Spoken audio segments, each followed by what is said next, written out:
All right, Father, we thank you again for bringing us back together, and just pray that tonight that you would be here, that you would speak to us, and that you would reveal yourself to us, even as we are studying another religion,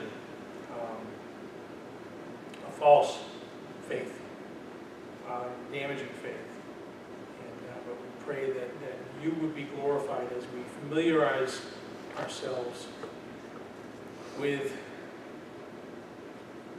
aside from our own faith, the largest belief system in the world. And we pray, Father, that it would prepare us to share our faith and to understand where Muslim people are coming from.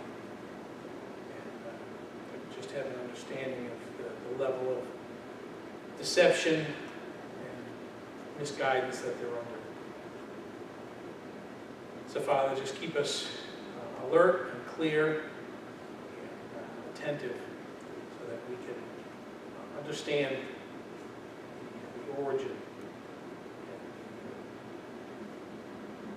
and the intentions that the enemy desires to accomplish through this and the other false faith systems that we are going to be studying.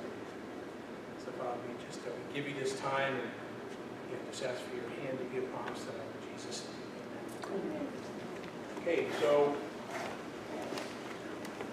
tonight, as you can see, we're going to be talking about Islam.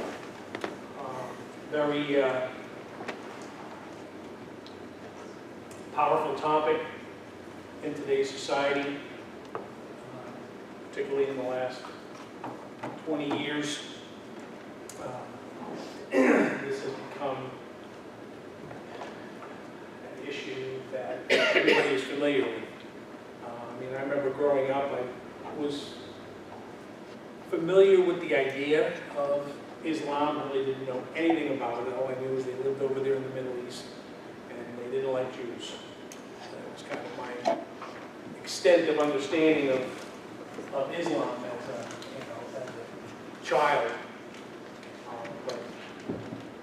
Certainly become a significant system in today's society and important for us to understand. We will, at some point, I may flip back so we can talk about some of the symbols that we're looking at here.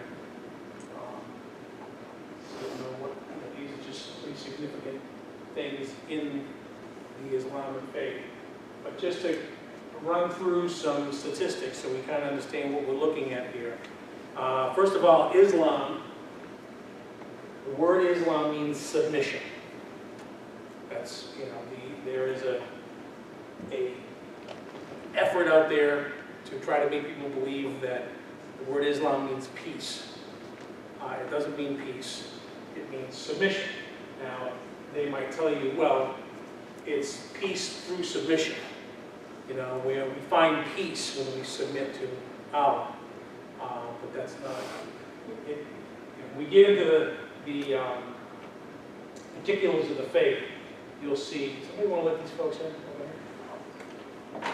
You'll see that that submission to Allah is the essence of the faith system.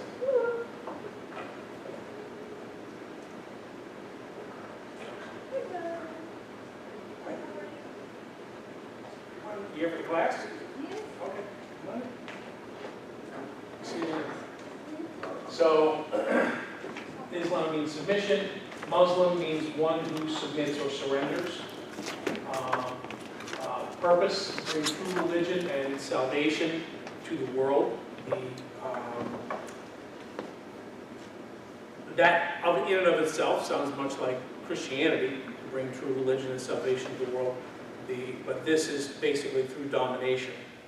The founder is Muhammad, born in 570 AD to 632 AD. Source of authority is the Quran, which the Quran means the recitations or to recite. Membership, approximately 1.8 to 2 billion people in the world.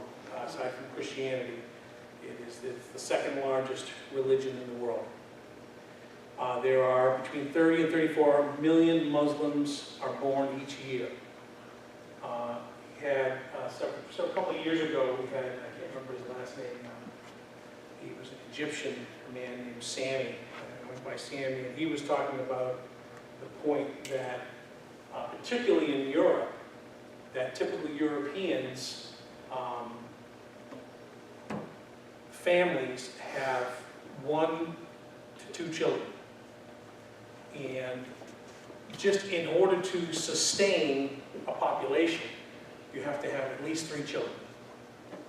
Because you have to replace the 2 adults, and then you have to have 1 more.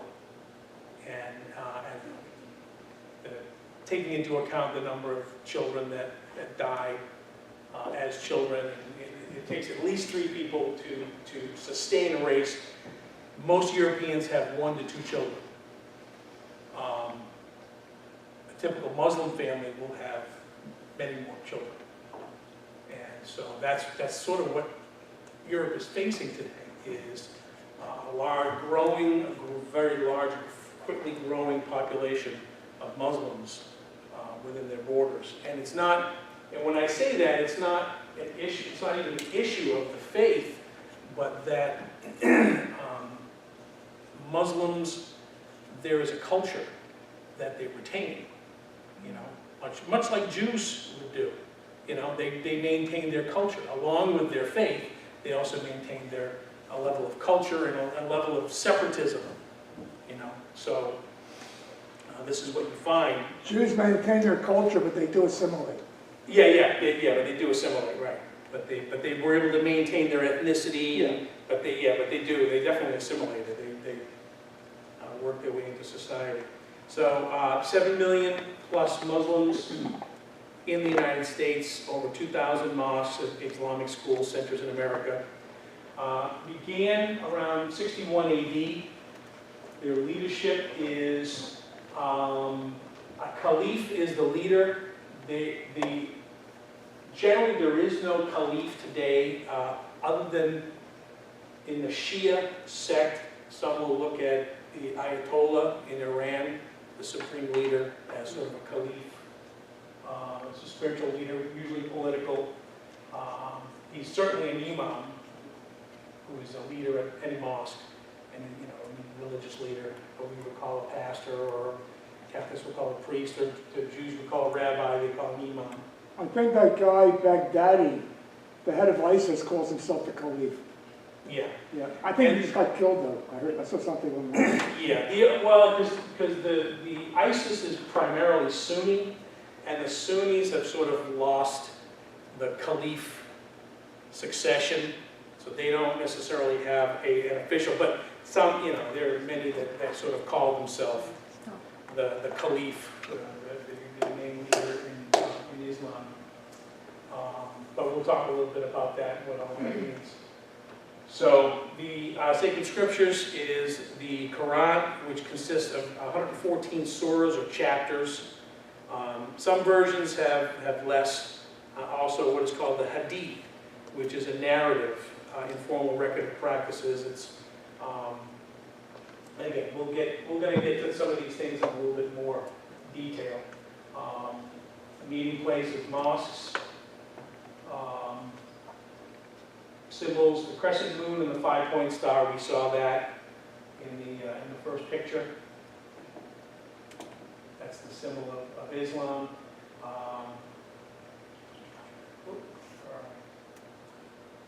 Again, revealed teachings, we're looking at what is essentially the Quran, which is multiple divine revelations provided by Allah to Muhammad in Mecca and Medina.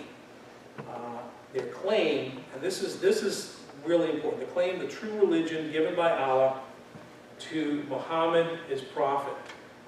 Their perspective is that all people are born Muslim, that people are supposed to be Muslim, that Islam essentially goes all the way back to Adam and Eve, and that we were born, you don't convert to Islam, but you revert to the religion that you were originally made to follow. Get into some history, how it started. We have Muhammad, around about 570 near Mecca. In Arabia in that time, it was a mixture of religions, particularly polytheism and animism, which is the worship of animal spirits. So it's very pagan, polytheistic, believing in the sun god, the moon god, the earth god, the wind god, and all that kind of stuff. So they had polytheism, and then they had animism, the worship of animal spirits. But there was a small minority of monotheistic Arabians called the Hanif. And in Mecca, okay, we'll go back to this for a second. In Mecca was what was called the Kaaba, okay, or the Hugh, okay, and the Kaaba was essentially, was essentially like a pantheon. It was a place where you could go and worship whatever god you wanted to worship. It was a place a place of commercial religion, if you will. You go and you find your god, whatever god you worship, and, or you want to worship for that day or whatever. It was a pantheon of religion that you could go. And the Black Stone, which is, I think it's actually located on this It's corner. inside. What's that? It's inside. No, this is actually on the corner. I didn't get a picture of it. It's on the No, I mean the stone, I think, is inside that gold thing. Well, it's inside this steel thing here. You can see a little black stone. It's kind of shiny from everybody touching it. Most people believe that it's probably a meteorite, because the legend is that it fell from the sky. And it was representative of this monotheistic God. And today it's like sort of mounted somewhere in the corner. I think this is the main entrance of the Kaaba on this side, and somewhere around there in the corner. And this was just a place where people would go and they would worship many gods. And it was a sort of a commercial. Mecca was, just as we sort of use the term today, it was a Mecca.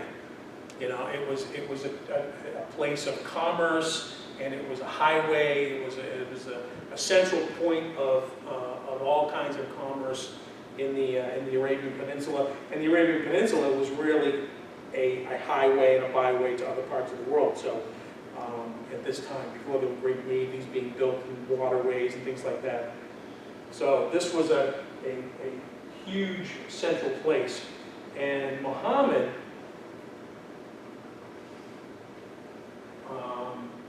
was born to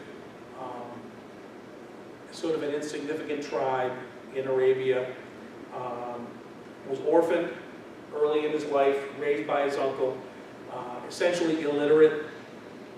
He grew to become a camel driver for a wealthy widow, and he worked for her. And he basically raised and kept and rode her camels for her. A romance developed, and they were married.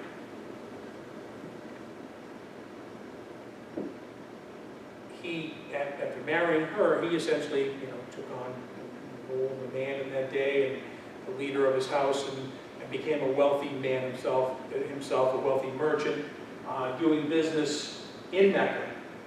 And through his business contacts, got to know these caliphs, these monotheists, and was very intrigued by it. Was very interested in their belief system, was very interested in what was going on with the worship of this one god with the black rock. And he reported his claim is that in 610, in a cave outside Mecca, he was in a trance.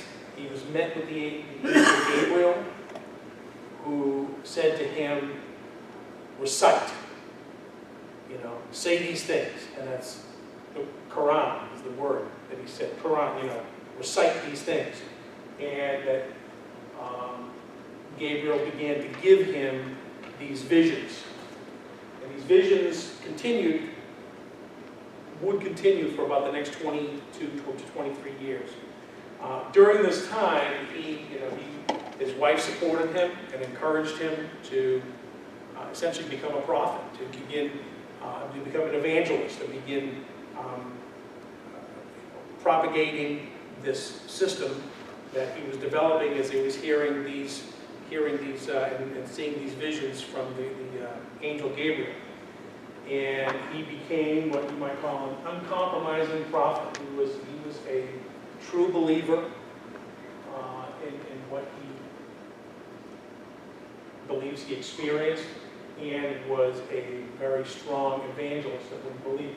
The two main points of his message that he was giving people is that there is only one God to whom we must submit, and that there will be a day of judgment, whether or not people have obeyed. And again, this gets back to this word, submit. That is the relationship. When we get into a little bit more of the doctrine, Allah is not necessarily looked at as a personal God, a personal and loving God that you would have a relationship with. They believe God to be very transcendent. We used that word before, very removed from the works of man. And that our only obligation is to submit to him. That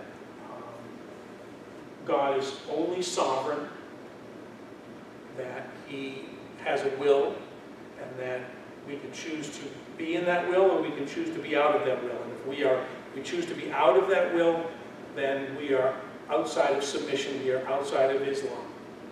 And as far as salvation goes, they would say that it is more likely that a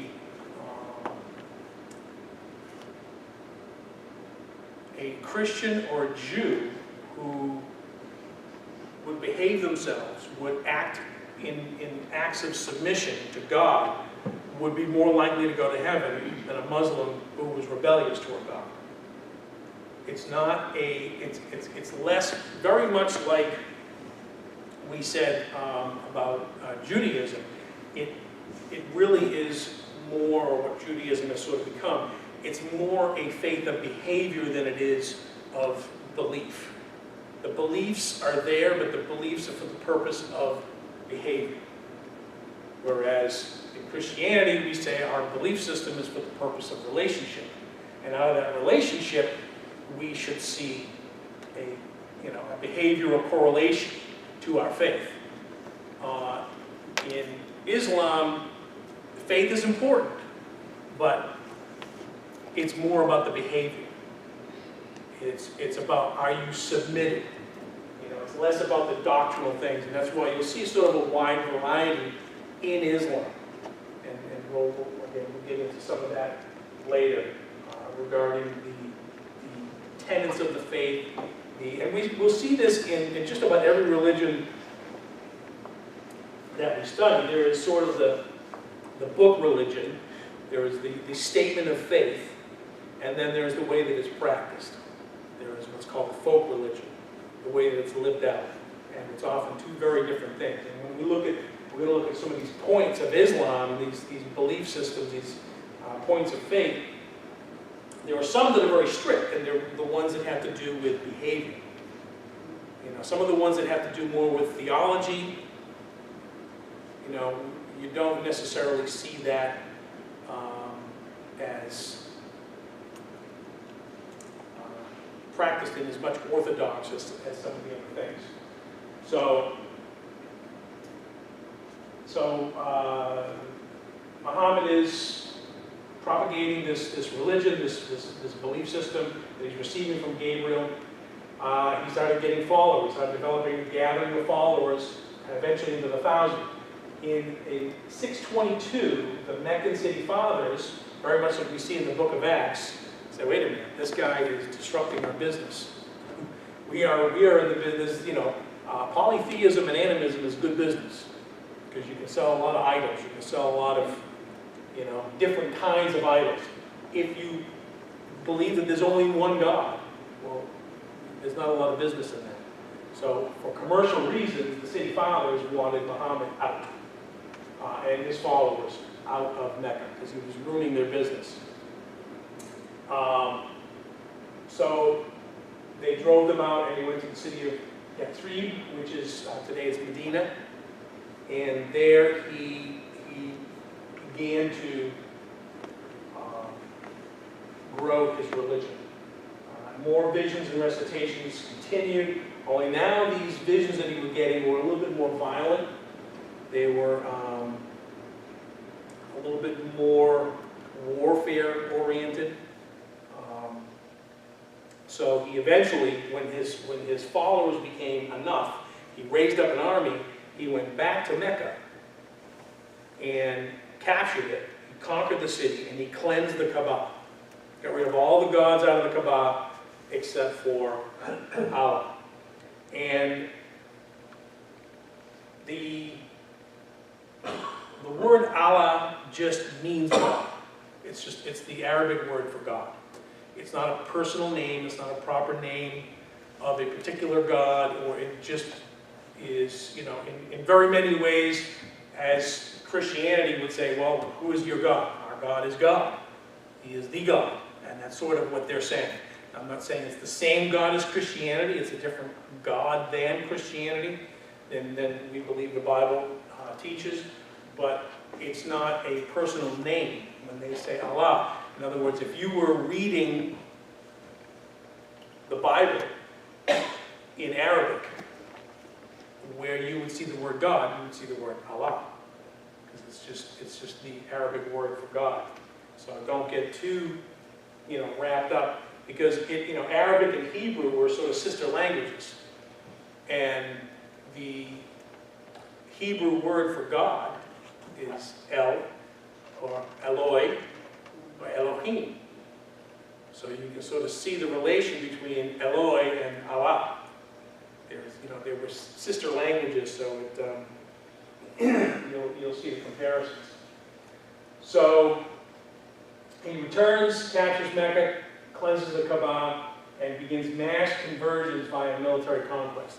Basically, he learns that in conquering Mecca, and then essentially forcing everybody to become Muslim, that is a pretty effective method for evangelism. And that then becomes basically his method, to go from city to city via military conquest and spreading Islam. In AD 632, Muhammad died with no surviving son. And this is where the issue of the caliph or the successor comes into play. Okay? Now Muhammad had two men that were by his side. One was his father-in-law, Abu Bakr, who was his right hand, his closest confidant, and his partner. Then he had his son-in-law, who was also his cousin, who is, and I'm sure I'm pronouncing this wrong, but Ali ibn Talib.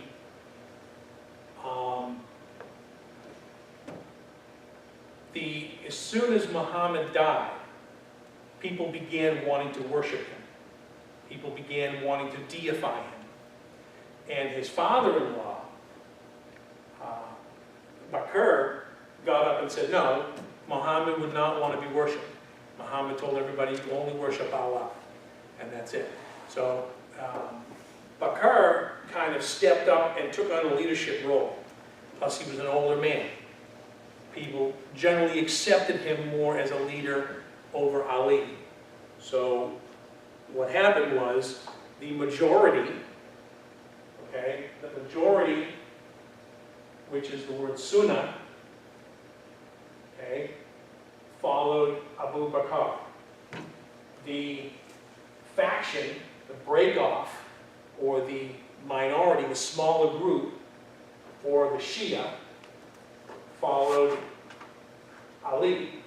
Now, this caused what's called a fitna, civil war. There was a lot of fighting over who should be the leader, who should, Generally, it was agreed that Abu would be the leader, but what happened was, after Bakr came, and these were all sort of from one family.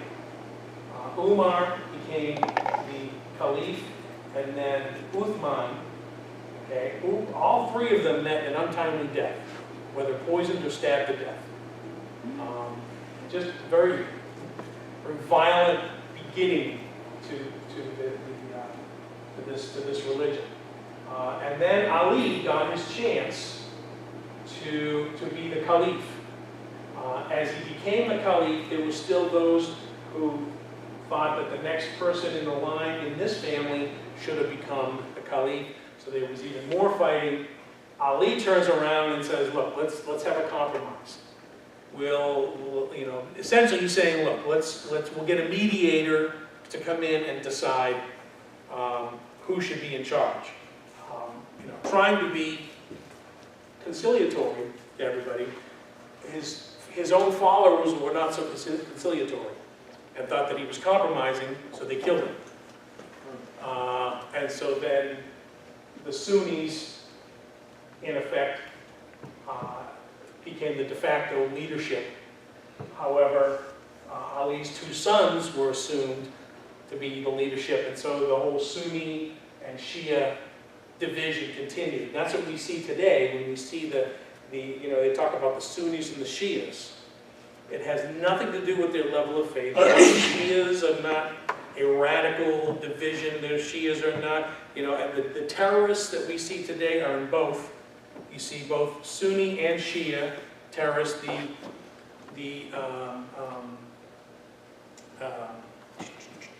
ISIS is, I believe, primarily Sunni. A lot of sort of like Al Qaeda, that's Sunni. The Shia are more like the now of course the names are getting away from me. What's that? Hezbollah, and there's another one too. They're sort of more of the government organized terrorists are usually Shia. The more break-off, radical guys are the Sunni. And we're going to talk about that a little later too, to sort of explain why that might be. So there's two main branches. You got the Sunni and the Shia, but 80 to 90%, 10 to 20%, and it's all has to do with the succession of the caliphate.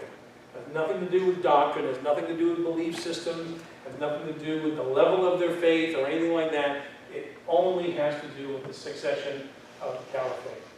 A couple of other sects, the Sufis they consider themselves purists, like Orthodox, super Orthodox, Puritans, if you will. And one other sect that we're going to talk about briefly is the Nation of Islam, which is American Islam. Okay? This is essentially by no means the original Islamic theology. This is a very radical branch, originating from a man named Timothy Drew, or as he was known as Noble Drew Ali, who taught that the white man, that Jesus was black, and that the white man killed Jesus, and that white people were naturally sneaky and deceitful, and that black people were naturally kind and good. He started a movement.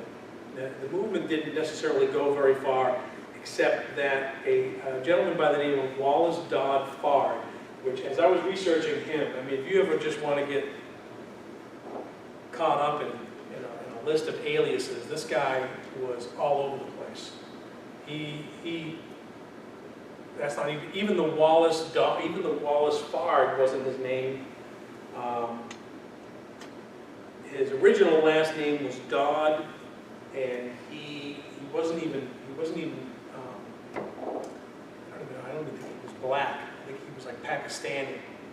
He claimed to be black, but he changed his name about 5 times and got divorced and remarried, did different things, but he kind of latched on to the teaching of Noble Drew Ali, and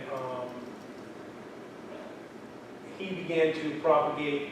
He brought a man in who later became. He changed his name to Wali Farad Muhammad. He had a friend who eventually called himself Elijah Muhammad, who most people associate as being the starter of the Nation of Islam, because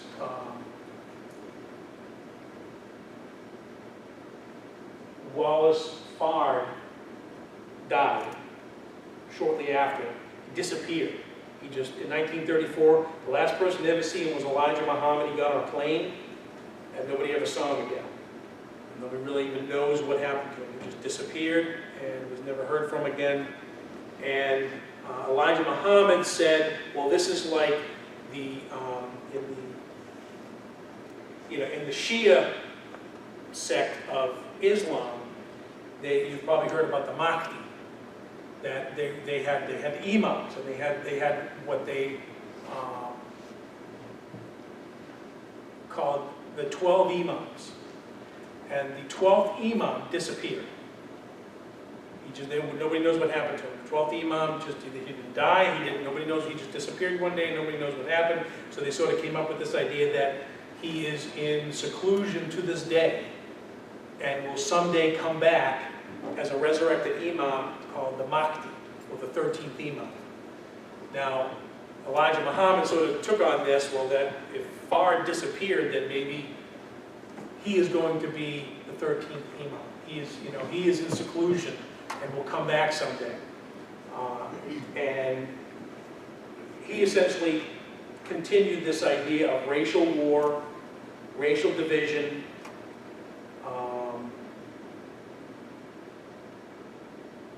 He preached this idea that Fard was Allah incarnate, in a sense, like Jesus, that he was Allah in the flesh, which to a true Muslim would be an absolute aberration.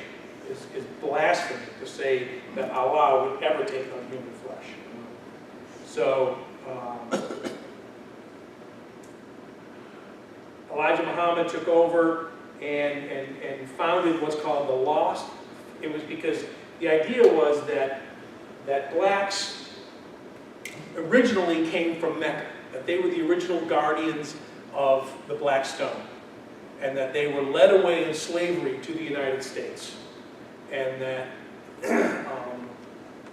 they were essentially like a lost tribe, or the lost nation of Islam. So now they are called, now he's sort of trying to bring it back and calling it the lost found nation of Islam. And again, very violent beginnings to this particular sect. And while the doctrine and theology was based on Islam, its execution has nothing to do. Muslims they don't care one way or the other what race you are. It's all about serving Islam. There's no racial issue in original Islam, in Muhammad's teaching. And this nation of Islam is a very racially stirred up thing. And even, Malcolm X, who started out as a very racially charged individual who was part of the Nation of Islam, went to, he advanced the Nation of Islam very powerfully. He was, the leader of the Black Panthers and all that. He went to Saudi Arabia and discovered Sunni Islam, the original Islam, and said, this has nothing to do with what we're teaching in Nation of Islam. And he came back and tried to sort of get everybody to calm down about the racial wars and the racism that was so heavily charged in Nation of Islam, and for that they shot him. So after him, things sort of went a different way, and the Nation of Islam even tried to change their name and go back to just trying to be as close to Islam as possible. But that leader died, and Louis Farrakhan showed up on the scene around 1978 and sort of revived all that racial tension, and that's sort of where it is today. I don't know if any of you have ever met a Nation of Islam person. Anybody here ever known or met a Nation of Islam person? It's a strange thing. I worked with a woman who very sweet, very kind, very gentle, but later found out they were this friend of mine who was talking to her, and he's black, and so he was sort of able to relate to her, although he was not Nation of Islam, and he was talking to her, and she was saying how much she hated white people. He's like, well, you're friends with Rick, you're always talking. He goes, well, she goes, you got to do what you got to do to work. And, but, if I had the opportunity and it was okay, if I could get away with it, I'd kill him too. And it was like, just very, very violent undertones to the Nation of Islam. But again, only bring this up so that you know that this really has very little resemblance to Islam.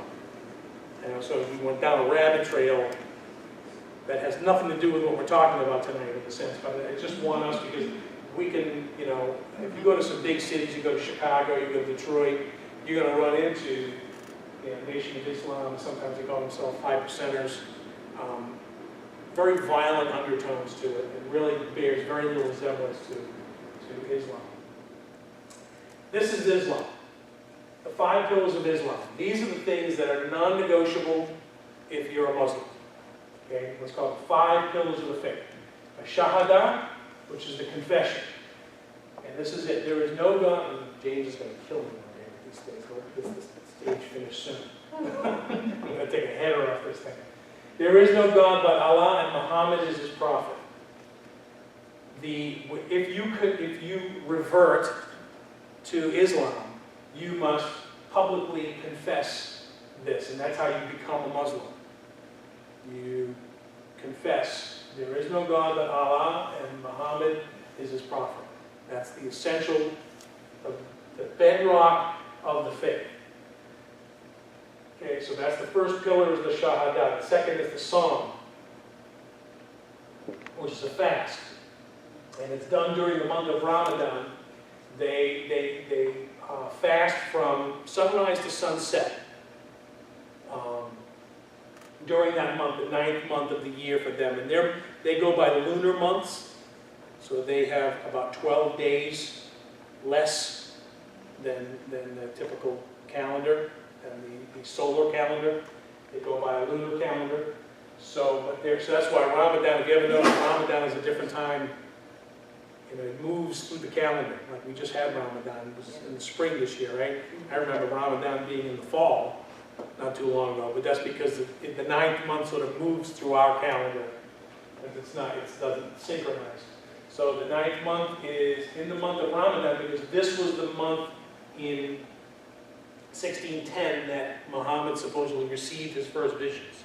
It was during the month of Ramadan. So they celebrate the receiving of the Quran through by fasting from sunrise to sunset. And and this is, as hard and fast as this is, it's not an absolute. If you're sick, that's okay, then you don't have to. If you're small children, small children are not required to do it. And again, if you, for health reasons or anything else like that, it's not like you automatically become an unfaithful Muslim by doing this, but this is just part of their faithful observance. Third pillar, salat. 5 times a day, facing Mecca. A day of public worship is on Friday. That's when they go to the mosque. That's their holy day, like we do on Sundays. The Jews on Saturday, they go to the mosque on Friday when they gather at the mosque to pray. But they still have to pray 5 times a day. And again, if they're faithful Muslims, then they have to work things out with their bosses. So they get opportunity to pray through the day. They have to step away at different times during the day to have time of prayer. The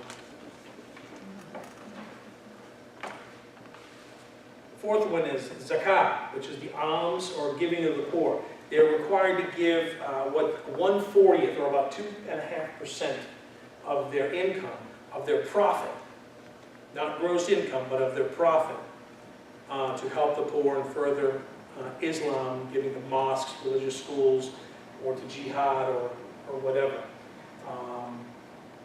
And the fifth pillar is the Hajj, which is the pilgrimage. If possible, if they can possibly do it in their lifetime, they are encouraged to take at least one trip to Mecca and see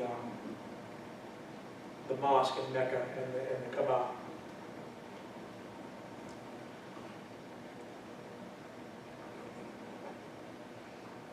Now, the Quran, okay, the recitations, it's absolutely fundamental.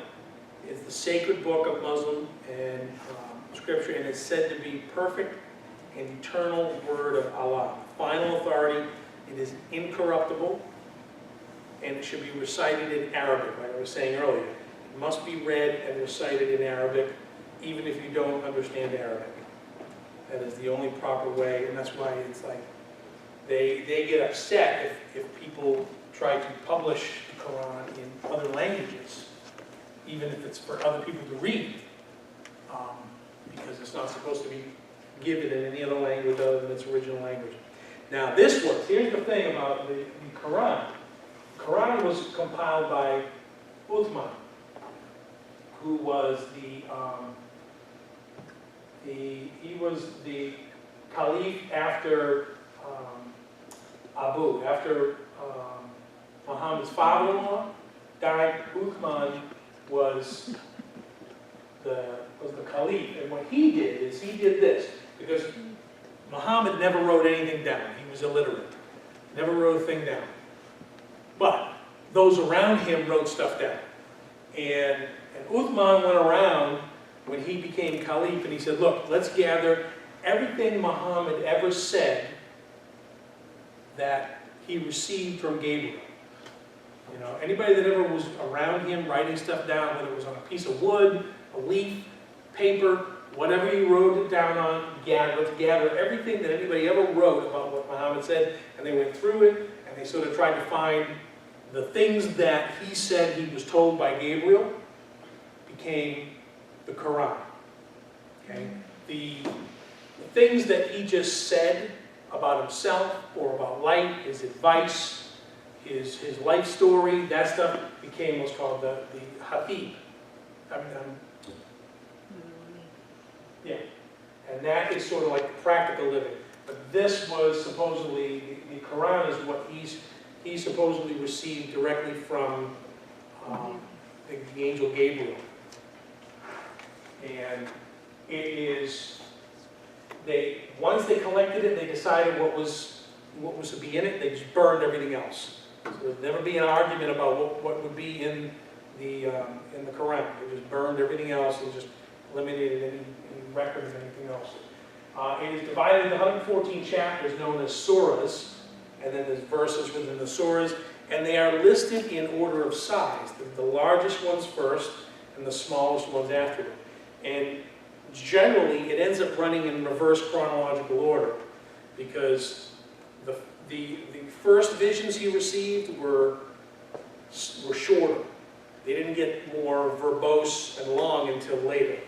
So as they're putting it together, they put the bigger ones first and the smaller ones at the end, and it sort of ended up making it so that they generally run in reverse chronological order. It's about the size of the New Testament. If you've ever seen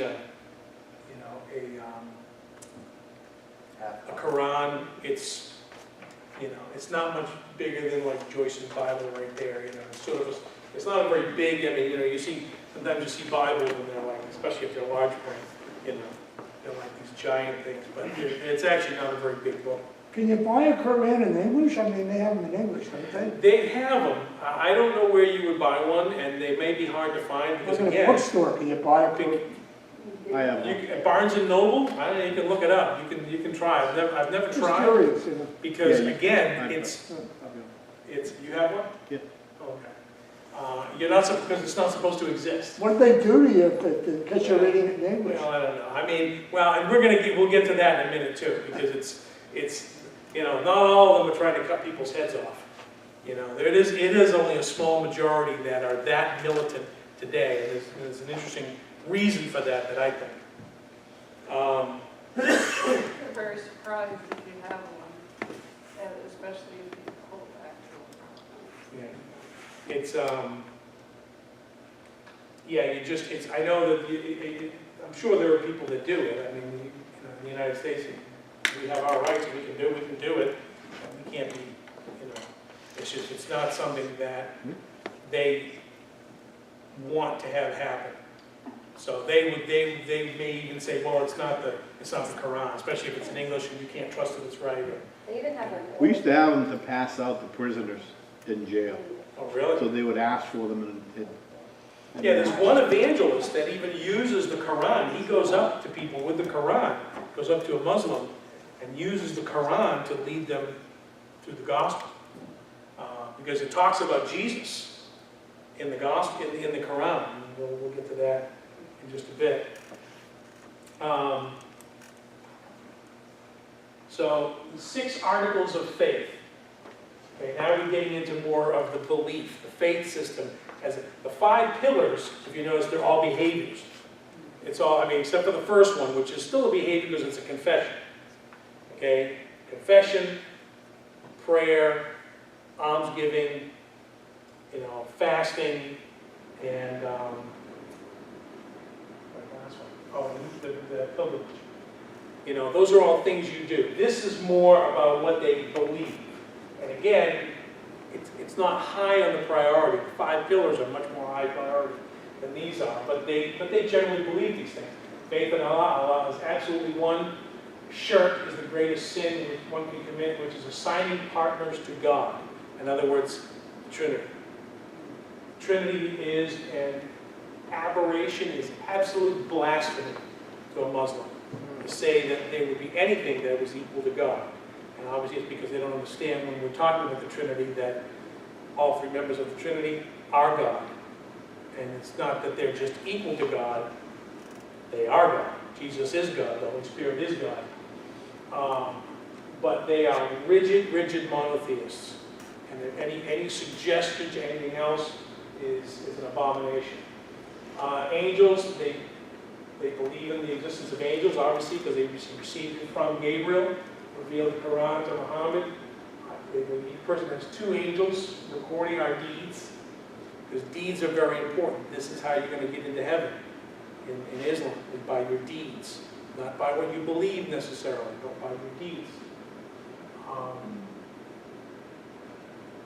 4 books the Muslims consider inspired: the Torah, what they call the Torah of Moses, the Zabur, or the Psalms of David, the Injil, the Gospel of Jesus, and the Quran.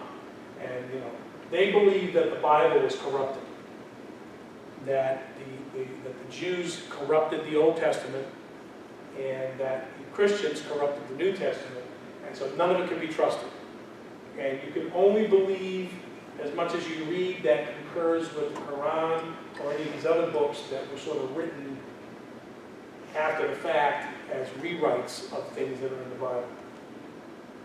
Okay? Prophets. The Quran lists 25 messages, including Jesus. And they believe Jesus was sinless, that he was a great prophet. But they don't believe that he was the greatest prophet. Muhammad is the last and greatest prophet. Moses was a prophet. Abraham was a prophet. Okay? Day of judgment. On the last day, Allah will judge each person according to deeds. sending them to heaven or hell. And heaven and hell are places of physical pleasure or punishment. Strong predestinationists, that's a word, very strongly believe in predestination. Everything that happens, both good and evil, has been decreed by the will of Allah. Even evil things that happen, they say, come from the hand of Allah. You know, He's a sovereign God. And if He wants to do something evil, He can be evil. If God wants to lie, He can lie. So they don't necessarily assign, like when we talk about the divine predicate, you know, what are the attributes of God? They don't necessarily assign that level of ethic and morality to God. Because again, those things are all sort of philosophical, and for them it's more about the deeds, it's about the things you do, and about your submission to Allah. You know, and that's sort of why there's not a real strong ethic. You know, there's a strong belief about being kind to one another, but as far as morality, you know, strict, absolute right, this is right, this is wrong, this is good, this is evil, it sort of doesn't matter, because even God can lie. Even God can do evil things. I think that's called the principle of tabi'ah. Tabi'ah? As far as they're concerned, they can tell an untruth as long as it furthers the cause. Yeah. So, yeah. Yeah. And unfortunately, I've even heard that in the Christian faith. I've heard there's a phrase that some people use called divine lying. So long as you're, you know, trying to promote your faith, it's okay to lie. And it's like, you know, I don't even, you don't even want to go there. You know, I mean,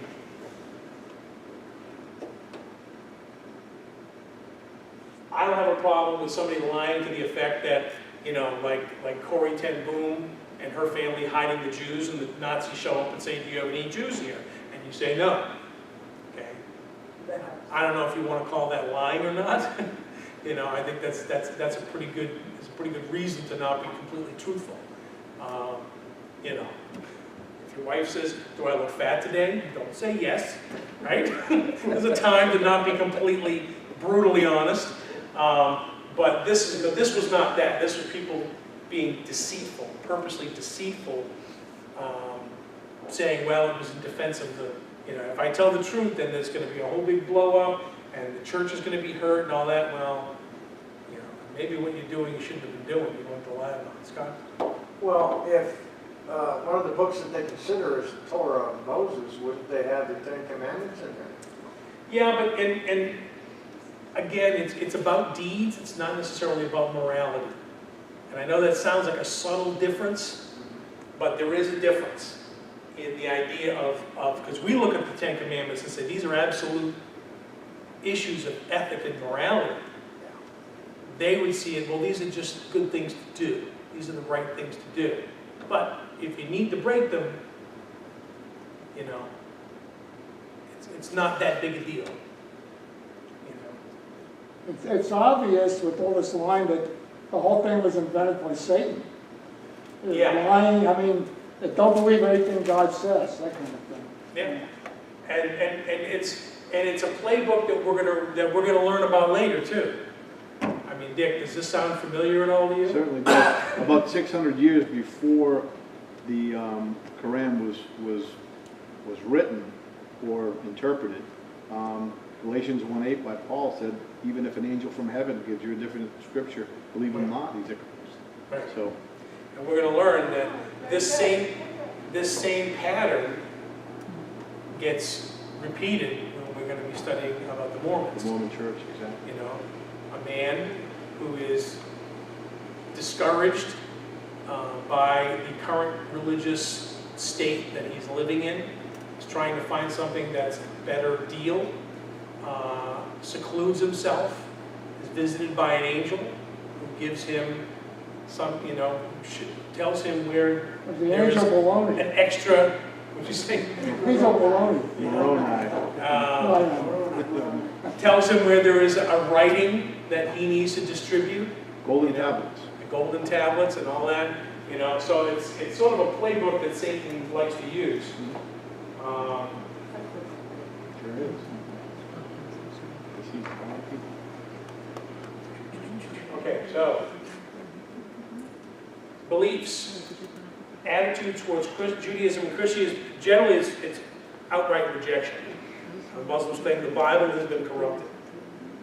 God, again, Allah, only one God exists, autocratic, impersonal, arbitrary, and really unknowable. He's not personal. He's not somebody, the purpose of knowing God, the purpose of God in Islam is not to know Him, but to obey Him.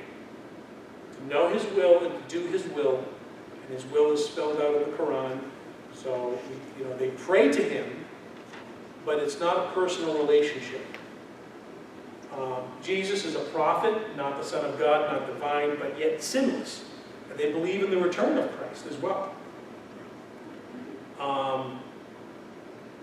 Jesus is not the Christ.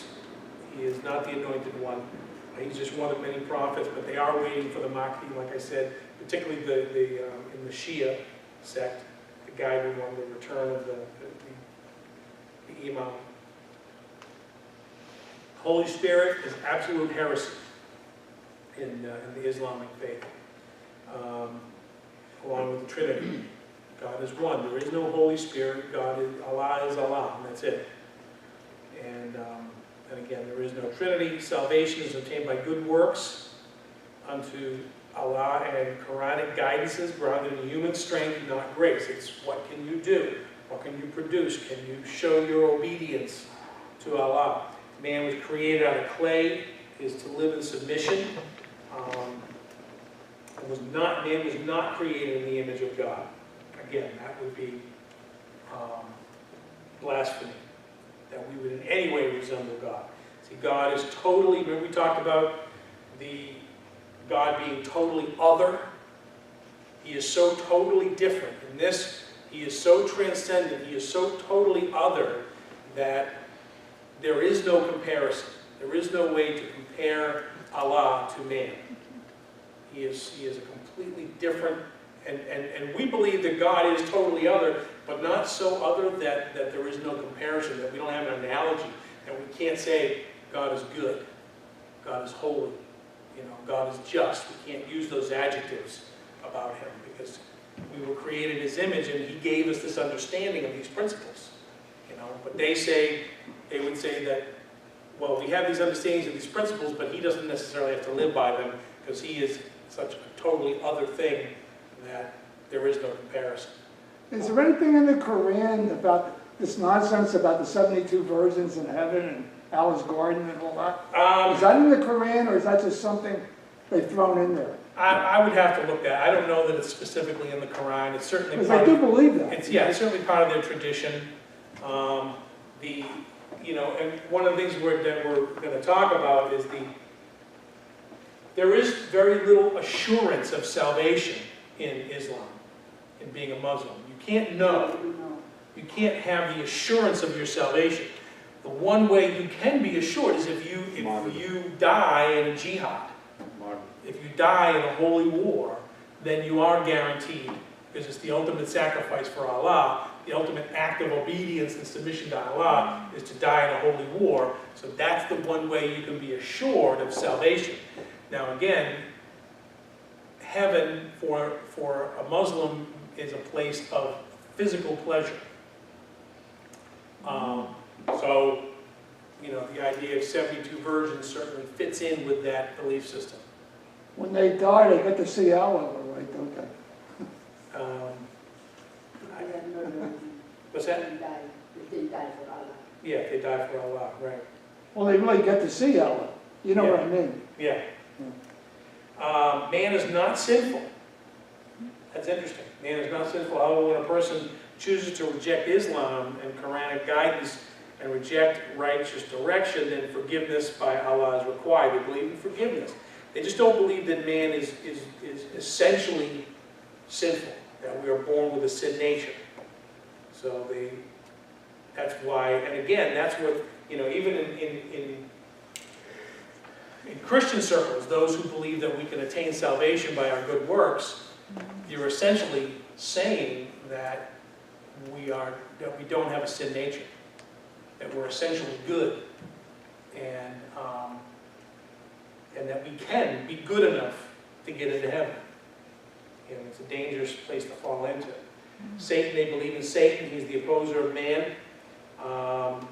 They believe that they don't believe in the fall of creation, that all of creation is good except infidels or non-Muslims. They believe, again, that the Bible was corrupted by the Jews, New Testament corrupted by the Christians, death, all persons are mortal, and again, the dead will be resurrected in heaven and hell, places of sensual pleasure or physical pleasure. Okay, just some ideas to look at how the Quran is different. Sorry, just zip through without changing the page. But again, you can get all these online. Okay, just some examples of the difference between the Bible and the Quran. In the Quran, Noah's Ark came to rest on Mount Judy. Okay, you can see the surah in there. And some of it is just kind of weird, goofy stuff. Why is it different? Why would that be such a, maybe they're trying to change the geography of it or something. Abraham's father was Azar, not Terah. Again, I'm not sure what the point of changing that is, but that's what they say. This is pretty significant. Abraham did not intend to sacrifice Isaac, but the one that he brought to Mount Moriah was Ishmael, because they follow the line of Ishmael, and that he was the true son of Abraham, because they consider themselves the children of Abraham, but through Ishmael, and that he was the one that God spared on Mount Moriah. Pharaoh's wife adopted Moses, not Pharaoh's daughter. Again, one of those weird, insignificant things. Noah's flood happened during the time of Moses. Obviously, it happened long before Moses. Mary gave birth to Jesus under a palm tree. So, some other problems. The name Muhammad is not mentioned in the Bible at all, yet the Quran states that he is described in the Torah and the Gospel. But in what we have, there's no mention of Muhammad. Abraham, they say Abraham was not a Jew, but a Muslim. This is the quote. No, Abraham in truth was not a Jew, neither a Christian, but he was a Muslim. They say Jesus was a Muslim. They say the disciples were Muslims. Okay, we believe and bear thou witness that we are Muslim. This is a quote that they have. How does that sync up with the timeline? I mean, again, when you're looking at Muhammad, it was 600 years after the New Testament was written, let alone the Old Testament. So how do you sync that up and believe that they were Muslims when the Muslims didn't even come until 600 years Well, because later? remember, their belief is that Muslim is the way you're supposed to be, submitted to Allah. That's a Muslim, one who is submitted to Allah. And that Muslim is the way that everybody is supposed to be. And that the Bible was corrupted, that all these other things is a corruption of what is supposed to be. And, we live in a global society, so we sort of see all this stuff going on at once. For them, this is now 600 years. And that's just the point. Because it's 600 years after the fact, it's easy to say, well, that was all wrong. That was just done wrong. An angel just told me all that stuff was wrong, and this is the right way to do it. And that, you've been following Christianity, but that's not what Jesus never meant, never said this, never claimed to be God. He never meant for people to become Christians, that all the disciples were really Muslim, and that's the way it was supposed to be. But along the years, along that 600 years, somewhere along the way, because, we can get on Google or even 50 years ago, we can look up history books and we can look back and say, well, wait a minute, no, in the history from 300 years ago, they didn't have that. They couldn't verify. You know, he's coming in with these divine revelations and saying, Yeah, you know, but my this was point is just we all can wrong. now, though. And what's that? I said we can now, though. Yeah, but now it's easy to just say, well, the whole thing was corrupted back then, so, you know. You know what's interesting about that they say that it's corrupted, yet the Bible was written by several different authors, and it's consistent all the way through. Well, yeah. I mean, we look at it today and we see that. You know, what they would say is when it was originally written, it was fine, but it has been corrupted over the years. And that is another thing that we hear in You know, Mormonism. incidentally, that's exactly what the Mormons say. Yeah, It's- exactly. That's what I was- The Bible's only as good as interpreted by man. Yeah. So again, it's another thing from Satan's playbook. Absolutely. And then Muhammad, Muhammad is talking about Saul and Gideon and seems to get them confused with one another. Again, just a weird, you know, just some of the errors are weird. Now, the one thing before, we're going to finish up in just a few, we're going to talk about Baha'i faith, which is an offshoot of Islam. And we're not going to spend a lot of time, just want to familiarize yourself with it. How many have ever heard of the Baha'is? Yeah, very few people. It's not very well known, but I just want to talk about it because it's an offshoot of Islam. But the point I want to make about when we look at Islam today, and most people associate with terrorism and all the the recent violence and things like that that we see with Islam. And generally speaking, if you meet a Muslim, they are mortified by this kind of stuff. They want nothing to do with it. They will condemn it as quickly as you will. Okay? They want nothing to do with terrorists. They don't want, they're not looking to blow people up. They're not looking to purify anything by violence. They may desire Sharia law, even in America. We see that happening in Dearborn, Michigan. They're trying to bring in Sharia law. Sharia law is where basically the principles of Islam are also the law of the land. It's also part of the laws of the government. So that if you are not praying 5 times a day, you can be fined, you can be arrested. If you're a woman and you don't cover up, that is a crime. That's Sharia law. They may desire that. Some don't. Again, you're going to see a wide variety. It is a small minority that are radicalized, so to speak, and are trying to blow people up. But here's the interesting thing that I heard a former Muslim, a redeemed Muslim, share about his philosophy, his theory of why we're seeing it now.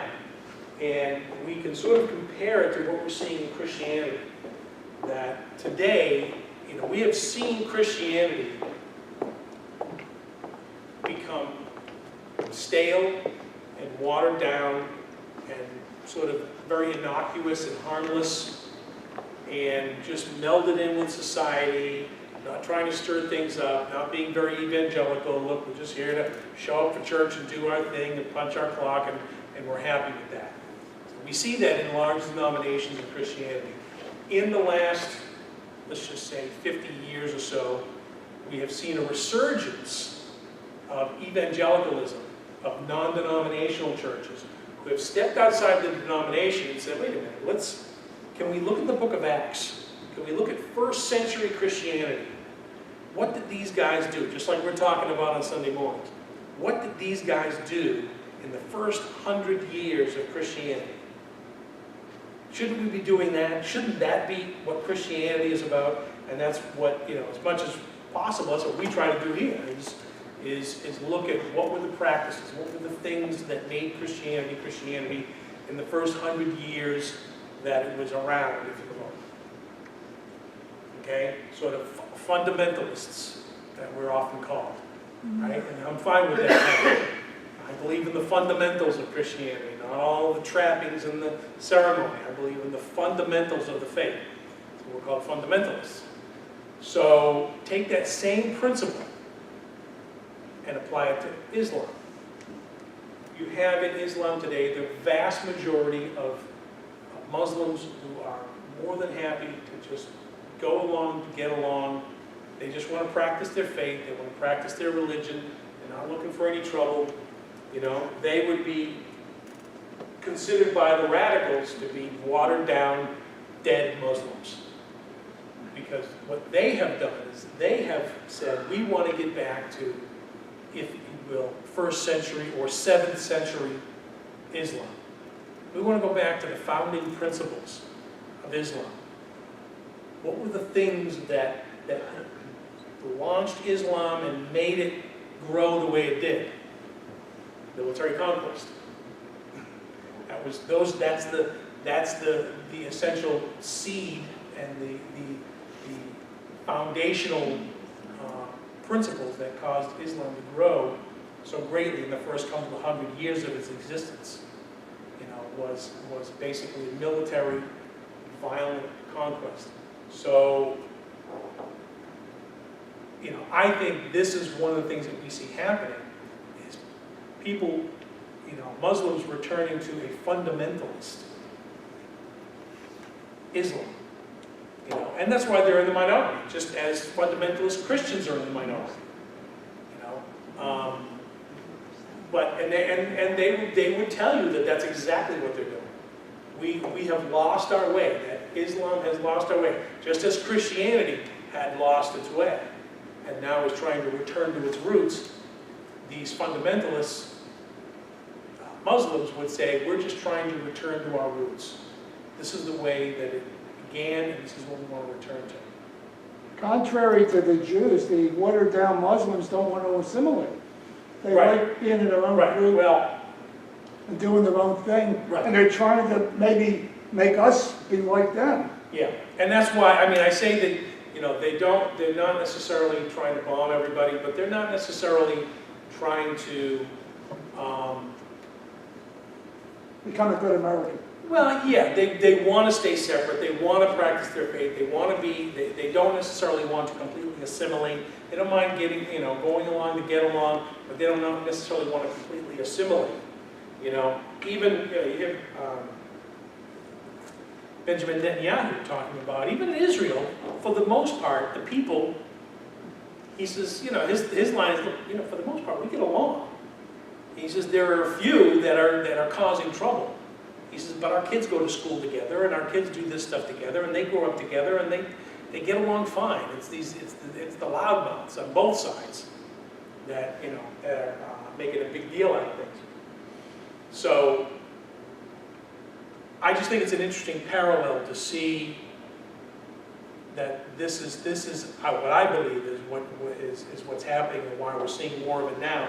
Is the same thing that happened in Christianity. These Muslims are trying to return to the roots of Islam, and to cleanse the world, and go back to this idea that Muhammad and his immediate successors had, which was to return the world, as they would put it, to Islam. It's funny how the news media uses the word radical and fundamental opposite. When a person does something outside of what a Christian should do or would do, they call them a fundamental Christian. Yeah. And then when a Muslim does something that's what we look at as something you shouldn't do, or they call them a radical Muslim, Yeah. when it's actually just the opposite. Yeah. It's a fundamental fundamental Muslim and a radical Christian. Yeah. Yeah. Right. So, Yeah. You're talking about like the guys that blow up abortion clinics. exactly. And That's radical Yeah, about Christianity. That's radical. That's It's not even fundamental. Christianity in my view, but they'll call them fundamental Christians. Yeah. So real quickly, the Baha'i faith, okay? Youngest of what could be considered a world religion, about 6 million, 300,000 in the U.S. It is a sect of the Shiites in Persia, or Iran. There was a man in 1844, that's why this was, 150 years, 170 years ago or so.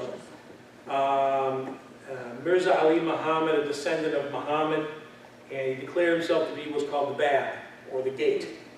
That he was almost like John the Baptist. I'm here, I'm the gate, I'm here to introduce that the Mahdi is coming, the Messiah. And, he claimed he was the Messiah, but that the manifestation of Allah was coming, and that he was here, that he was the Mahdi, and he was here to declare the coming of the manifestation of Allah.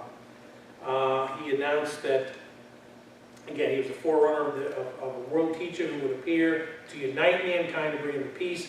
He was executed, arrested and executed, and Mirza Hussein Ali, who was a follower of the Bab, declared that he was the one that the Bab was talking about. He was the manifestation of God promised by the Bab, and most of us called the Babis, the followers of the Bab, embraced him. He took on the name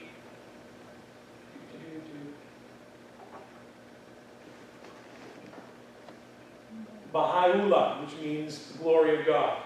And his followers became known as the Baha'is. Okay, so that's sort of where the name comes from. Spent most of his life as a prisoner, because again, this is in Iran, and it's a Sharia state, and you can't be something else. You have to be Shiite Muslim, and otherwise you go to prison. So he was in prison for most of his life, wrote books describing universal faith. His writings are considered to be the sacred writings, and eventually was released and went and lived in exile in the city of Akka, which is basically in the Gaza Strip in Israel. And even today, the headquarters is in Haifa. He died a natural death. The leadership was assumed by his oldest son, who took the name Abdul al-Baha, which was a servant of Baha. He said he was the only rightful interpreter of his father's writings. He was in prison. He was freed from prison, wrote and traveled extensively, promulgated this Baha'i religion in Europe and North America. He died in 1921. His eldest grandson, Shoghi Effendi, became leader of the movement. It's sort of like it's almost like a combination of Islam and communism, because they believed in the distribution of wealth. There shouldn't be rich people, there shouldn't be poor people. Everybody should have the same. This is very much a religion of peace. That's all they talk about. It's just peace. They're pacifists. They don't believe in war. They believe in they try to preach the unity of mankind. Again, it's sort of its foundations are in Islam, but it sort of has traveled to get to its basic beliefs. They believe in the oneness of the entire human race. It's the pivotal principle and the fundamental doctrine of their faith. Getting rid of superstition and tradition. All forms of prejudice, religious. They believe they say all religions basically believe the same thing. We're all essentially the same. You know, this is sort of that universalistic or the pluralistic, sort of a pluralistic version of Islam. You know, it has the original tenets of the Islamic faith, but it has a very pluralistic view where, look, it doesn't matter what religion you are, we're all just one. Don't they have 12 ways to God or something like that? I heard that years ago. 12 ways Something to God. about 12 different ways to get to God. Of the Baha'i faith? Baha'i, yeah. Yeah, I'm not sure. I think I heard it in Israel, something about the Baha'is. Yeah, well, and that's where it's headquartered is in Israel. You know, they believe in universal education. There should be one universal language. They're very much like sort of universalists. You know, the oneness of mankind. You know, we should all just come together. They believe there should be a worldwide, that the world should be led by just a tribunal court, and that should be the leadership of the world. Since the death of Shoghi Effendi in 1957, there's basically been sort of a committee that's headed it up, more than any one leader. Nothing is better than ruling by committee. Yeah. Wasn't there a massacre of the Baha'is a while back, or, I heard about a big massacre where a whole bunch of them were killed. Yeah, it could be, because they're pacifists, so they wouldn't, you know, they're almost like Well, like nobody the liked them Tibetan because they were monks, they're just pacifists. they're gonna be slaughtered, you know? They don't believe in fighting back. They don't fight, they don't quarrel, Yeah. they don't go against or with, they Yeah. just fight people. They believe, again, they believe all, you know, all religious truths are essentially the same. There's only one true, you know, there's one true religion, but it's all religions together. They believe that manifestations of God include Moses and Krishna, Zoroaster, Buddha, Confucius, Jesus, Muhammad, and the Baha'u'llah. You know, it's all just, Well, it's a let's just 12-way thing. I let's guess. just love one another, and, you know, representing all the different belief systems. And they're panentheists, which they believe, sort of pantheists in a sense, that they believe that God is one with the universe, but they also believe that God is sort of an emanation off of the universe, and that he is sort of becoming God. He's learning how to become God, which is this more, you know, what's called process theology, that he's growing in his godship, in his godhood. Yeah, They're making millions off of their bumper sticker. They make what? They're making billions off their bumper sticker. Coexist. Oh, is that theirs? Is that, I don't know, maybe. It certainly could It's, be. yeah, it's sort of a Baha'i type of thing, yeah. They believe they become God too themselves. Yeah, because that's part of their pantheistic thing, is once you die, you become one with God, and, you know, the Christian concept of the triune God is false. God is one, absolutely indivisible. Salvation is obtained by believing in the manifestation of God in the age in which we live and following by his teachers. So we have to find who the manifestation of God is and follow them. They deny the literal physical resurrection of Christ, and they reject the idea of man having a sin nature. Probably zip it through here, because I just want to. You know, the problem with it is, you know, religions contradict, and this is one of the points why I wanted to talk about Baha'i, and then we're going to close, is this idea that, hey, we're all one. You know, we all essentially believe the same thing. No, we don't. You know, there's some issues with that. That all sounds good. That all sounds sort of philosophically kind, but logically that doesn't make sense. You know, that, you know, Moses wrote that there's one personal God who created all things. Krishna taught a mix of polytheism and pantheism. Okay, if Moses said there was only one true God, and Krishna said, oh, there's many, many, many gods. Well, they can't both be true. Again, A cannot equal not A. They can't both be right. They can both be wrong, but they can't both be right. And they're so diametrically opposed to one another. You know, Zoroaster, dualists, said there were two equal forces, one good, one evil. There is not really even a God, but there's, you know, this is sort of where Star Wars came from, or Zoroastrianism. This idea that in the universe were two energies, a positive energy and a negative energy. You know, Buddha was essentially an agnostic. He didn't care about if there was a God or not. He didn't think it really mattered. You can believe in God if you want. You don't have to. You know, Confucius was a polytheist but didn't emphasize it. You know, Jesus said there's only one true and living God. So it just, you know, we're going to see this as we study other religions, that, you know, that there is a sense that we talked about a couple of weeks ago, like this pluralism. You know, it doesn't really matter what you believe, it matters that you believe. And that we all sort of believe in the same thing, and there's somehow some way to reconcile all of this, when logically speaking there isn't.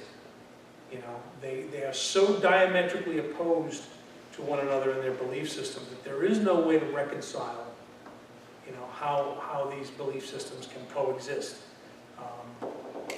And Baha'i is just a you know, That is sort of the essence of their faith. Other faith systems we're going to study sort of include that as a possibility. Like, it's okay, you can, it doesn't matter. When we get into Hinduism, it's sort of very, very inclusive, whereas the Baha'i, that's the tenet of their faith, is that it doesn't matter. We're all one, and it has a nice ring to it, but it doesn't necessarily make it true. So that's one of the reasons why I just wanted to get into it. Do we have any questions or comments? It's a very deceiving religion. What's It's it? very peaceful. Yeah. They don't go against you, whatever you say, they say, you're right. So Yeah. Yeah. Well, they would, because everything is right. Yeah. Did you, now, was this in Eritrea? Did you have a Yeah, lot a of lot. exposure to And the the Baha'is? the nephew of the family that died, he didn't forget. The one that we went to Norway. And you'll find that when you talk to Buddhists too. Buddhists are they're very kind, they're very gentle, they're very forgiving and very accepting, and no matter what you believe in, they go, oh, that's great, that's wonderful, I like that.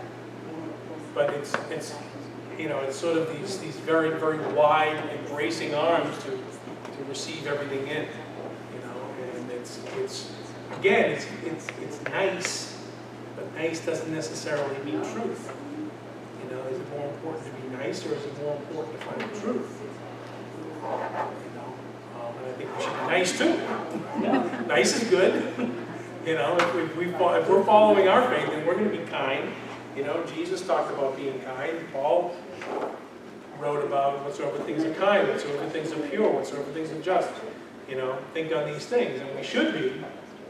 But truth is more essential.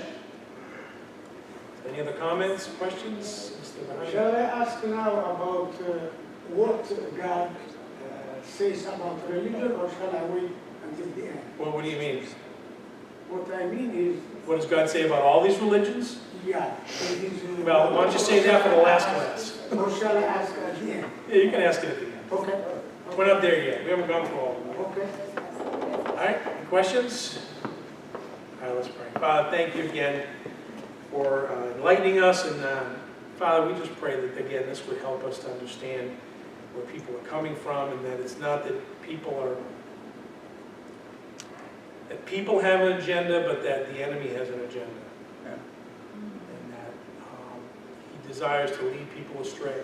And Father, we pray for Muslims in the world. We pray for those that we have heard reports that you are meeting them in their sleep, and you are speaking to them, and revealing yourself to them in their sleep. And there are amazing stories of salvations going on in the Muslim world in a very secretive way, in a very cloistered way. But we thank you that your truth is being brought into that world that is so bereft of truth. And so, Father, we pray now that even as we would meet somebody in this faith, that we would be kind, and that we would be understanding, and that we would be embracing of the person, even if we don't embrace their faith, and that we could share with them the love of Jesus and their need for a Savior, and introduce them to a God who loves them and who wants to have a relationship with them.